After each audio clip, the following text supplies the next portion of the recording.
What's up with Resident Evil 2 and 4? We'll be taking a look at the Leon games in the Resident Evil franchise. Both games were developed and published by Capcom. Let's kick it off with Resident Evil 2. The original game came out in 1998, most notably for the PS1, to extremely high reviews. The remake released in 2019, also to very high reviews. I played the original RE2 on Vita about a year or two before the remake released, but I never beat it. I made it to the final boss fight and got stuck, because I'm shit-ass at classic video games. I beat the remake quite a few times though, and it rivals being my favorite game in the series. Let's go. The game starts with a rookie cop, Leon Kennedy, on his way to Raccoon City Police Department to start his first day. On his way there, he sees some shit going down at a gas station, so he decides to stop and help out. This is where he meets Claire, who is also on her way to the RPD to see her brother Chris, who stars in the first game. The two decide to team up, but get separated as soon as they enter the city. Leon makes his way to the station and gets inside no worries, while Claire is locked out for the time being. Inside, he meets Malcolm Brogdon, who is the lieutenant of the precinct. Leon finds out just about everyone else is dead, so they need to find a way out of the station, since shit's still crazy as fuck outside. Leon makes his way out of the station, but undoes all the puzzles before he leaves, just so Claire doesn't get bored once she gets inside. I just touched on it, but you can play through the game in different ways. By that I mean either as Leon or Claire first, and then there's something called the second run. In the original game it was called A and B, and people have just continued calling it that. Basically, whoever you choose to play as first is your A, and whoever is left is the B. I think Capcom stated that Leon A and Claire B is canon, and it's probably how most people will experience the game. There are some big differences between each playthrough, like Leon gets the shotgun and Claire gets the grenade launcher. Some story moments are also unique to those characters. I say Leon undoes all the puzzles because when you play Claire's second run, she makes it into the police station, and all the puzzles that Leon did, the answers are different and you gotta do them again. I'm being a shithead about it, but honestly it's just a shorter campaign that contains the real ending, meaning that the second run is necessary to beat the game properly. Okay, enough of the boring stuff, let's talk about gameplay. The police station is where you spend about half of the game, I think, and of course it's full of zombies. RE2 is the first of the series of new remakes, so it changes things up. There's a heavy emphasis on your flashlight. Some areas of the police station are pitch black and they stay that way, while you may turn on power for some of the other parts. The aiming and shooting feel pretty good, but a notable mechanic, as soon as you get grabbed, you get bit and take a chunk of damage, so it's best to keep your distance. As you explore the station, there will be puzzles and locked off areas slowing you down. You find keys and key items in specific places, either to lure you into a scripted event or just to give you more reason to explore the area.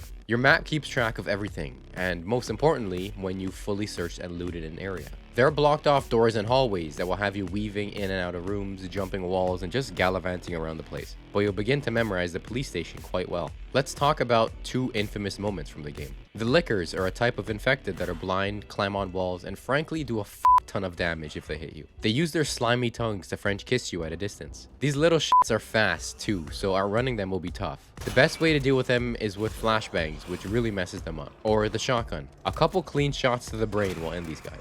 Okay, Mr. X, the Tyrant. This dude is an Umbrella experiment, blah blah blah story stuff, but you come across him not long after entering the police station for the second time. Jesus Christ! He shows up time to time before then, but then you're formally introduced. He's your biggest fan, so he won't leave you alone. He'll roam around the station looking for you. This is where the sound design shines. You can hear how far away he is by the volume of his footsteps. There's like a thump mixed with a rattle. It sounds so fucking good.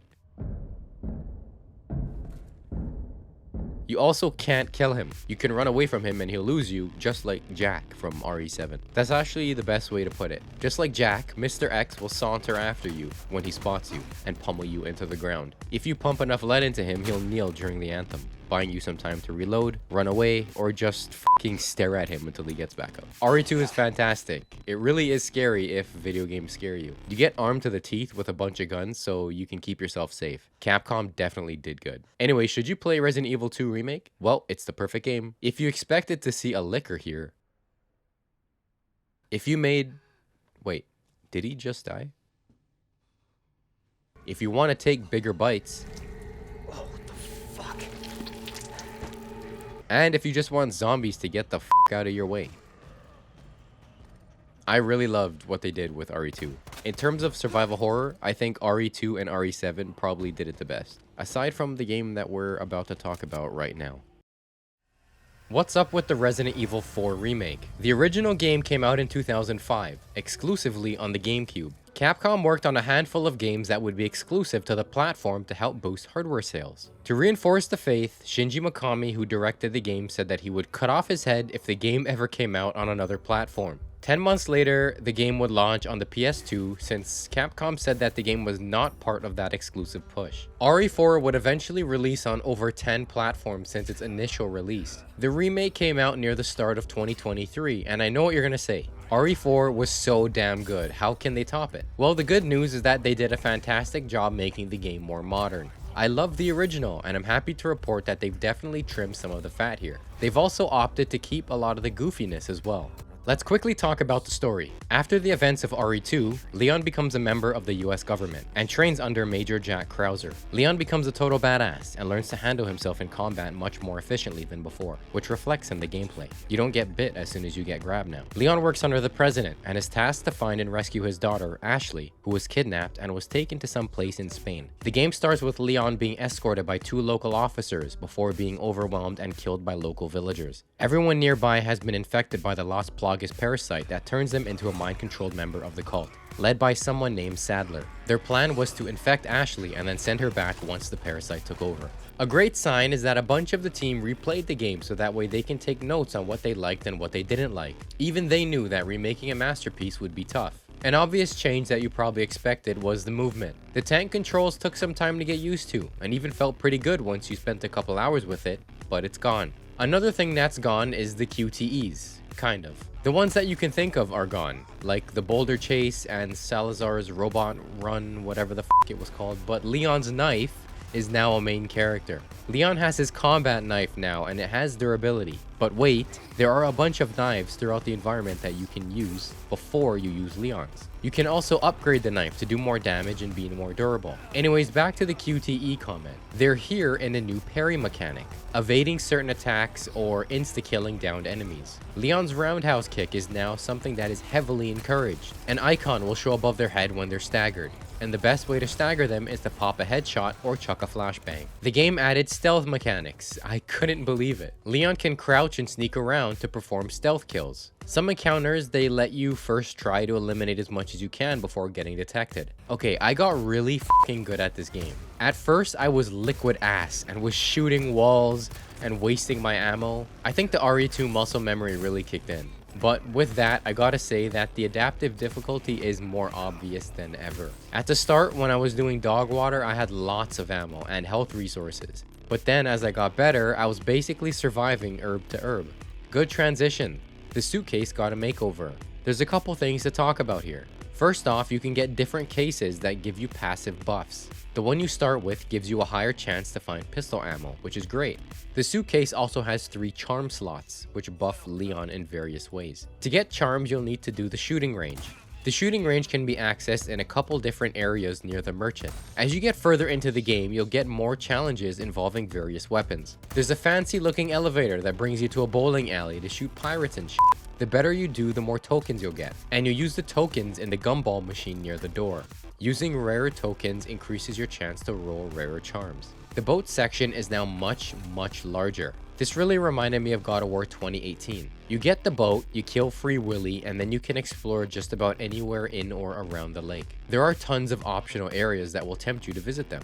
I do have a big negative. There are areas like this one that overlap where you need to go for the golden path, but there's no ladder or anything connecting most of them.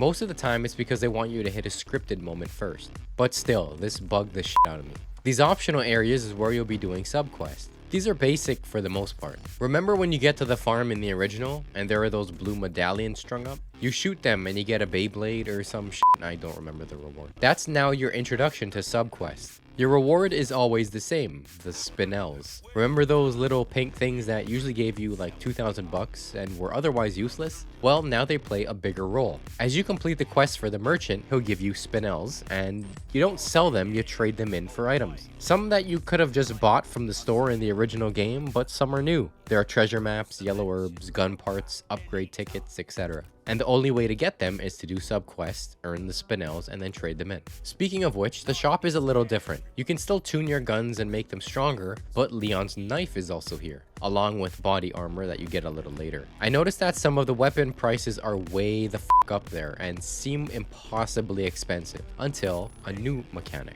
You find treasure with missing slots for gems. Different colored gems are different rarities and priced accordingly. So you can hold on to gems, slot them into treasure, and then sell them at a higher price, usually tens of thousands of dollars. These are mainly what you'll find in those optional areas. I neglected it for way too long, but if you hit X to see the rarity combos, you can boost the amount of dollars the merchant will give you. It's kind of like poker, where he wants you to match more of the same color for higher bonuses. I was doing this wrong for so long. I wanted to remind you to leave a like if you're liking the video, and subscribe if you're loving it. I know people don't subscribe anymore, but it's free and it really helps the channel grow. Thanks. Another negative I have is me kind of just comparing it to the original. I feel like Leon moved much quicker before. His sprint was so fast, and I just feel like he's a bit slow in this game. It could just be me though. Another thing that I think they did better was the pacing. Before, I found sections in a castle were slogging and got pretty tiresome, even though the combat was always fun. Here, I feel like they made the game have an incredible pace. Story moments happen and we don't really linger on them for too long, and then we're on to the next beat shortly after. An observation I have before we wrap it up is that Salazar is now referred to as Ramon, which is his first name. I found it surprising, honestly. Maybe because some people were confusing Sadler and Salazar. That's honestly my only guess. Okay, it's time to answer the question. Should you play the Resident Evil 4 remake? Well, it's the perfect game if you want to play in 2019. If you wanna... If you meant to kick down the ladder...